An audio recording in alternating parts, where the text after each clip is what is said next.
میں نے سلام کیا اور بھائی کے بارے میں پوچھا تو بھابھی نے بتایا کہ تمہارے بھائی تو صبح ہی کپڑوں کا بیگ لے کر ڈیوٹی پر روانہ ہو چکے ہیں۔ اسکول جاتے ہوئے بھابھی بولی، واپسی پر ہم مما کی طرف چلیں گے، مما سے کچھ بات کرنی ہے۔ تو میں بولا ٹھیک ہے بھابھی۔ میں سارا وقت خاموشی سے لان میں موجود لگی کرسی پر بیٹھا رہا، کیونکہ جب ہم وہاں پہنچے تو وہاں پر بھابھی کی والدہ اور والد موجود تھے۔ پھر کوئی ضروری بات کرنے کے لیے وہ تینوں اٹھ کر اندر چلے گئے۔ کافی دیر کے بعد بھابھی باہر آئیں تو ایسا لگ رہا تھا کہ وہ رو رہی تھی۔ واپسی پر سفر خاموشی سے کٹا۔ گھر پہنچتے ہی بھابھی نے کمرے میں جا کر فوراً ہی کمرے کو لاک کر لیا۔ بھابھی جب کافی دیر اپنے کمرے سے باہر نہ نکلی تو میں اٹھا اور باہر سے کچھ کھانے کو لے آیا اور ٹرے میں رکھ کر بھابھی کے کمرے کی طرف بڑھ گیا۔ جیسے ہی میں نے دروازے کا ہینڈل گھمایا، دروازہ کھلتا چلا گیا اور وہ بیڈ پر بیٹھی فون پر کسی سے کہہ رہی تھی۔ میں جانتی ہوں مجھے کچھ کرنا ہی ہوگا۔ میں دیکھ کر آستگی سے بولا، میں بعد میں بات کرتی ہوں، اور یہ کہہ کر فون کاٹ دیا۔ میں نے کھانا ٹیبل پر رکھا اور واپس پانی لینے کے لیے چلا گیا۔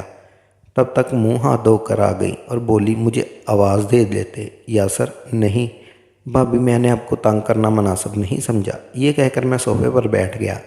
تبھی بھابھی کرسی پر بیٹھنے کے بجائے میرے ساتھ ہی صوفے پر بیٹھ گئی۔ میں نے محسوس کیا کہ وہ میرے ساتھ کافی لگ کر بیٹھی ہیں۔ حالانکہ صوفے پر 3 افراد بآسانی بیٹھ سکتے تھے، مطلب ہمارے درمیان فاصلہ ہو سکتا تھا، لیکن فاصلہ رکھنے کی بجائے فاصلہ بھابھی نے ختم کر دیا۔ کچھ دیر ہم دونوں خاموشی ہی رہے، پھر مجھ سے رہا نہیں گیا تو میں بولا، بھابھی میں نہیں جانتا کہ آپ کی لائف میں کیا چل رہا ہے۔ کبھی آپ ڈاکٹر کے پاس چلی جاتی ہو، پھر اپنی مما کے گھر جاتی ہو تو واپسی پر روئی ہوئی نظر آتی ہو۔ بھابھی میری شادی کی وجہ سے اوور ٹائم کرنے لگے ہیں، حالانکہ بیویوں کو تو اوور ٹائم سے الرجی ہوتی ہے، جبکہ آپ نے بھائی کے فیصلے پر تنقید کرنے کی بجائے ان کے فیصلے کی حمایت کی۔ دیکھو بھابھی، آپ پہلے میری اچھی دوست ہیں، بعد میں بھابھی آپ اپنے دل کی ہر بات مجھ سے بلا جھجک کہہ سکتی ہیں۔ بھابھی کچھ دیر خاموشی سے کھانا کھاتی رہی، پھر جب میں بولا، بہت مجبور ہوں یاسر بھابھی، یہ کہہ کر میرے کندھے پر سر رکھ کر پھوٹ پھوٹ کر رونے لگی اور بولی، وقت آنے پر سب کچھ بتا دوں گی، اور برتن اٹھا کر کچن کی طرف چل دی۔ ان کی بات سن کر لگا کہ بھابھی مجھے بتانا نہیں چاہتی، اس لیے میں اپنے کمرے کی طرف بڑھ گیا۔ اگلے دن بھابھی نے چھٹی کر لی، جبکہ میں اسکول چلا گیا۔ دن کو واپس گھر آنے کے بجائے میں اپنے دوست کے پاس بیٹھا رہا۔ وہ بھی میری متفکر اور گہری سوچوں میں گم دیکھ کر بار بار مجھ سے پریشانی پوچھتا رہا، لیکن میں اسے کیا بتاتا کہ پریشانی کیا ہے، کیونکہ مجھے خود معلوم نہیں تھا۔ گھر آیا تو بھابھی نے کھانے کا پوچھا تو میں نے انکار کر دیا۔ طبیعت بوجھل ہونے کی وجہ سے میں خاموشی سے اپنے کمرے میں جا کر لیٹ گیا۔ نہ جانے رات کے کس پہر مجھے محسوس ہوا کسی نے مجھ کو چادر اڑائی ہے۔ جب صبح آنکھ کھلی تو مجھ پر چادر موجود تھی۔ میں تھوڑا سا حیران ہوا، پھر سوچا کہ بھابھی کمرے میں آئی ہوں گی، مجھے بغیر چادر کے سوتا دیکھ کر چادر اوڑھ دی ہوگی۔ خیر، صبح حسب معمول ہم دونوں اسکول کی طرف چل دیے۔ دوسرے دن صبح بھابھی جگا رہی تھی تو اس وقت میں نیند میں اپنے مرغے کو ہاتھ سے پکڑے ہوئے تھا۔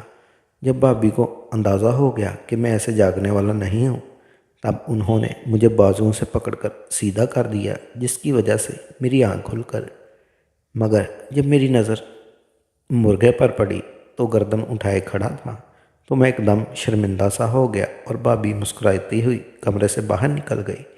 میں کچھ دیر خاموش بیٹھا رہا اور سوچ رہا تھا کہ بھابھی کیا سوچ رہی ہوں گی۔ شام کے وقت میں ٹی وی دیکھ رہا تھا، تب بھابھی مجھ سے بولی، میں آنٹی سے مل کر آتی ہوں۔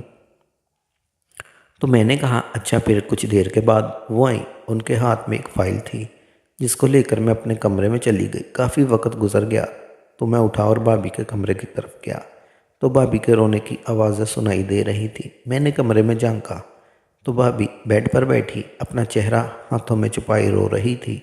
میں فوراً بھابھی کے پاس بڑھا اور ان سے رونے کی وجہ دریافت کی، مگر وہ کچھ نہ بولی اور وہ فائل میرے آگے کر دی۔ پھر جب میں نے وہ فائل کھولی تو میرے اوسان ہی خطا ہو گئے، کیونکہ وہ فائل بھائی کے متعلق تھی اور اس میں بھائی کی مردانہ کمزوری انکشاف تھا۔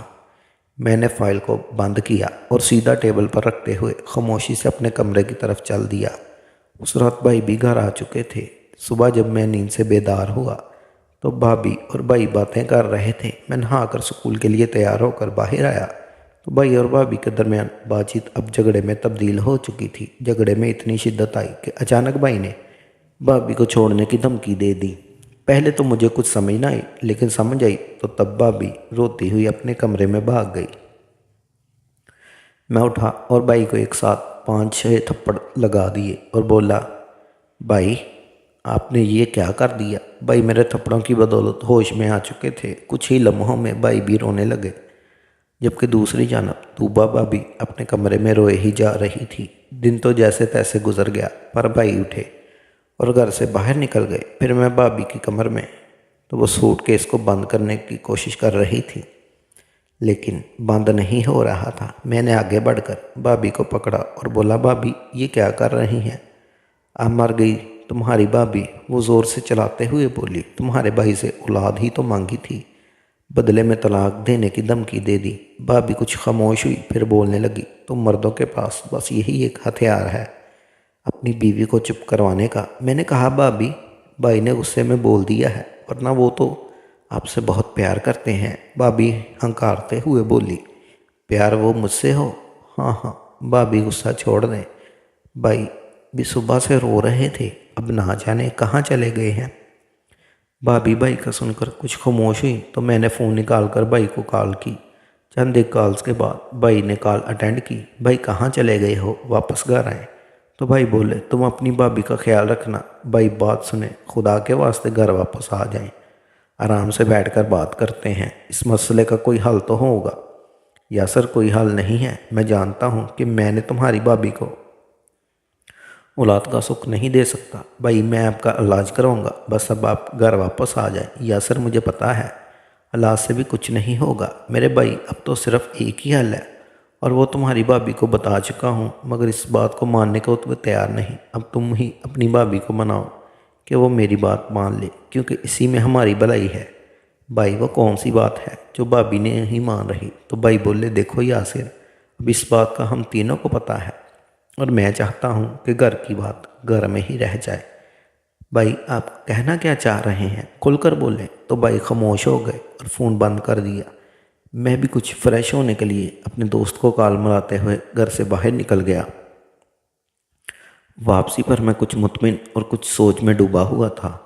میں بھی بھابھی کے سامنے بیٹھ کر بھائی کی میڈیکل رپورٹ پڑھنے لگا۔ پھر کچھ دیر بھابھی سے مخاطب ہو کر بولا، بھابھی آپ بھائی کی بات کیوں نہیں مان رہی؟ وہ کہہ رہے تھے کہ اگر تمہاری بھابھی نے میری بات مان لی تو سب ٹھیک ہو جائے گا۔ تو میری ایک طرف عجیب سی نظروں سے دیکھ کر بولی، یاسر تم جانتے ہو تمہارا بھائی کیا چاہتا ہے؟ نہیں بھابھی میں نہیں جانتا۔ یاسر تمہارا بھائی چاہتا ہے کہ میں تمہارے ساتھ، اتنا کہہ کر وہ خاموش ہو گئی اور اٹھ کر کچن میں چلی گئی۔ میں بھی فائل کو بند کر کے بھابھی کے پیچھے پیچھے کچن میں چلا آیا تو بھابھی نے مڑ کر میری طرف دیکھا اور روتے ہوئے بولی، یاسر تمہارے بھائی جو چاہتے ہیں وہ میں دل سے نہیں کر پاؤں گی۔ اچھا چلیں اب آپ چپ چاپ ہو جائیں، میں بھائی سے بات کرتا ہوں۔ یہ کہہ کر میں اپنے کمرے میں آیا اور بھائی کو کال کی۔ بھائی کیا ایک مرتبہ پھر ہم کسی اچھے ڈاکٹر کو چیک کروا لیں؟ تو بھائی گہری سانس لیتے ہوئے بولے، تمہیں معلوم ہے نا میرا کراچی سے لاہور آنا جانا لگا رہتا ہے، اور میں کراچی سے لاہور تک تمام بہترین ڈاکٹر سے چیک کروا چکا ہوں۔ تو بھائی اب کیا ہوگا؟ آخر اس مسئلے کا حل کیا ہے؟ یاسر میں خود پریشان ہوں کہ اس مسئلے کا حل کیا ہوگا۔ یاسر میں خود پریشان۔ تو میں بولا، بھائی آپ گھر آ جائیں، پھر بات کرتے ہیں۔ اور یہ کہہ کر میں نے فون بند ہی کرنے والا تھا تو فوراً سے بھائی بولے، یاسر ایک منٹ۔ پھر کچھ دیر خاموش رہنے کے بعد کہنے لگے، یاسر ایک مستقل حل میری نظر میں ہے، اگر تم مجھے غلط نہ سمجھو تو میں خاموشی ہی رہوں۔ بھائی ہچکچاتے ہوئے بولے کہ کل ہماری ڈاکٹر سے اپائنٹمنٹ ہے۔ تو میں بولا، پھر یاسر میں چاہتا ہوں کہ میری جگہ کل تم طوبا کے شوہر بن کر اس کے ساتھ چلے جاؤ اور آج رات تم طوبا کے ساتھ گزارو۔ یاسر اب صرف تم ہی ہمارے گھر کے ٹوٹنے سے بچا سکتے ہو۔ میں نے بھائی کی مزید بات نہ سنی اور غصے کی حالت میں کال بند کر دی۔ اس کے بعد بھائی کی چند ایک مرتبہ کال آئی، لیکن میں نے ریسیو نہ کی۔ پھر بھائی کے میسیج آتے رہے جن میں وہ سمجھاتے رہے، لیکن میں خاموشی سے بیٹھا رہا۔ پھر اٹھا اور واش روم میں جا کر شاور کے نیچے کھڑا ہو گیا اور آنکھیں بند کیے بس بھائی کی باتیں سوچتا رہا۔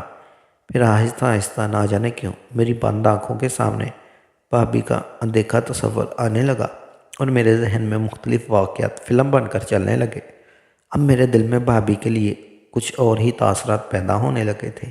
میں ان کے بارے میں کچھ اور ہی سوچنے لگا تھا۔ خیر پھر جب واش روم سے باہر نکلا تو سیدھا بھابھی کے روم میں چلا گیا اور ان کے سامنے کرسی پر بیٹھ گیا۔ بھابھی افسردہ حالت میں سر کو جھکائے کچھ سوچ رہی تھی۔ میری آمد پر انہوں نے سر کو اٹھایا اور مجھے دیکھنے لگی۔ کچھ دیر تک ہم ایک دوسرے کو دیکھتے رہے مگر مجھے ایسا لگ رہا تھا کہ بھابھی مجھ سے کچھ کہنا چاہتی ہیں کیونکہ وہ میری طرف عجیب سی نظروں سے دیکھ رہی تھی۔ تو میں اٹھ کر ان کے قریب جا کر بیٹھ گیا اور بولا بھابھی مجھے پتہ چل گیا ہے کہ بھائی آپ کو کیا کرنے کو کہہ رہے ہیں، کیونکہ بھائی نے مجھے رات سب کچھ بتا دیا ہے مگر میں نے ان کی یہ بات سن کر غصے میں فون بند کر دیا تھا۔ تو وہ اس بارے میں مجھے میسیج کرتے رہے اور ہر میسیج میں بھائی نے میرے اور آپ کے متعلق ہی لکھا ہے۔ بھابھی بس مجھے دیکھتی ہی رہی اور کچھ نہ بولی۔ پھر وہ تمام میسیج میں نے بھابھی کے موبائل پر سینڈ کر دیے اور اٹھ کر اپنے کمرے میں آ گیا۔ ابھی تقریباً 1 گھنٹہ ہی گزرا تھا کہ میرے کمرے کے دروازے پر دستک ہوئی۔ میں نے اٹھ کر دروازہ کھولا تو سامنے بھابھی کھڑی تھی۔